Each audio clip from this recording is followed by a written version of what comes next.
Hey, everybody. It's Eddie from Tokyo. This is your cryptocurrency update from Japan, and the market is back with capital flow concentrated in buying. Yeah, it's good. The total market cap is up 1.79%, just under 4 trillion. Bitcoin is currently trading at 111,518 at the time of this recording.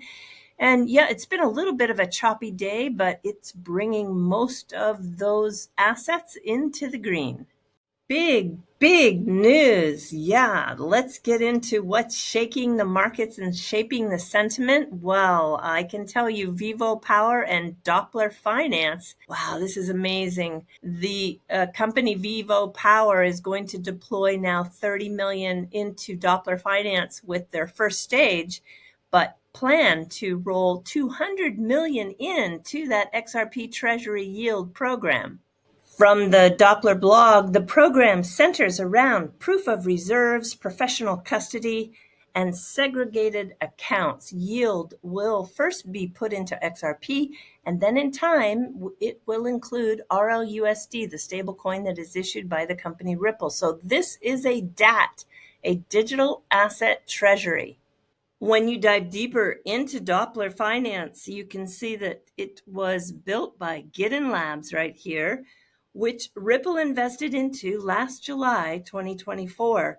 And they've made some interesting investments. If we take it from the top and most recent, TazaPay, which is the rails for a stablecoin solution payments company, Gemini, which was for debt financing, Centaura, which are the builders of Firelight, that is the liquid staking for the protocol Flare networks.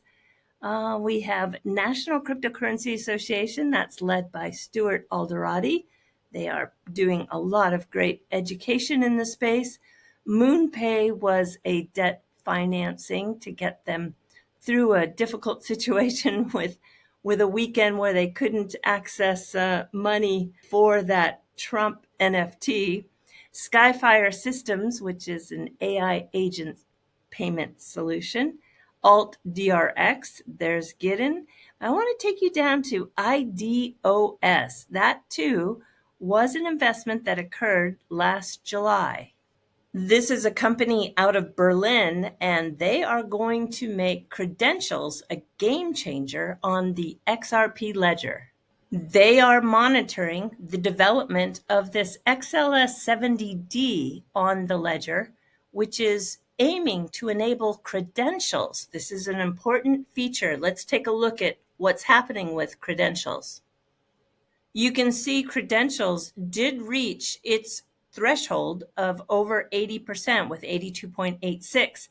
There is 1 day, 3 hours, and 17 minutes left to hold before it is enabled, but we're on the verge of seeing credentials go live.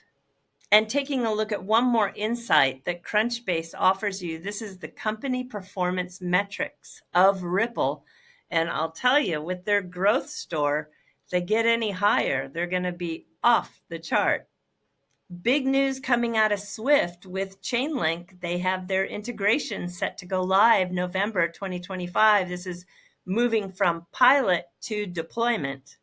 That will enable 11,500 banks to move digital assets. And then we've got another big announcement just from a couple of days ago that Ant International, that is the company behind Alipay with 1.7 billion users, along with Standard Chartered and Swift, they are collaborating to pioneer a bank-to-wallet payment solution that is backed by the standard ISO 20022.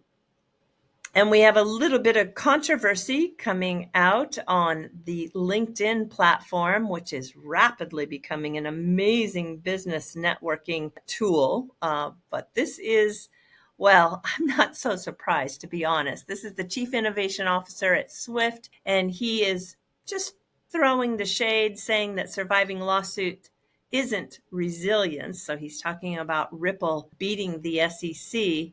Neutral shared governance is. So he is pointing to the fact that Ripple is not neutral. Ripple is centralized. And yes, they are. I mean, RippleNet is a centralized network. But he says here that institutions don't want to live on a competitor's rails. There might be some truth to that, but when you go further onto his comment, the compliance isn't about one company convincing regulators it should be allowed to operate. It's about an entire industry agreeing on shared standards that no single balance sheet controls. They are really pushing back about a central entity that has too much power or influence. I'm not surprised. You know, this controversy has been going on for a very long time, despite what people say that there is a lot of collaboration, which I'm sure there is some. They have had their issues back all the way from Swell and Sibos competing conferences in the same city a few years back, and it's never really been able to recover. But, you know, when you also become very big and large, you get a lot of hate. It's just easy to poke at you when you're up on that ladder, if you will, the ladder of success. And yeah, I'm not surprised. I will say that Ripple should just keep their head down and continue building. One other comment I have is that when Brad Garlinghouse made the statement that he thought that they would take 14% of Swift's business, I'm sure this was probably something that also set Swift off for some defensive mode, and they don't like to see that. And I do think that number was not just a random number. Ripple has done some research and they've done some projections, and so there is definitely something to that statement, and I do believe they're going to achieve it. The stablecoin war is really heating up. You have Wise now starting a stablecoin integration.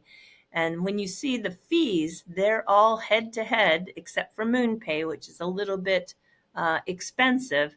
But Tether, Circle, Ripple, etc., they're all about 1% in their cross-border fees. And with Wise applying for a US banking license in June and now looking at a UK banking license, well, I think you're going to see these fintechs are opening up their accounts to businesses.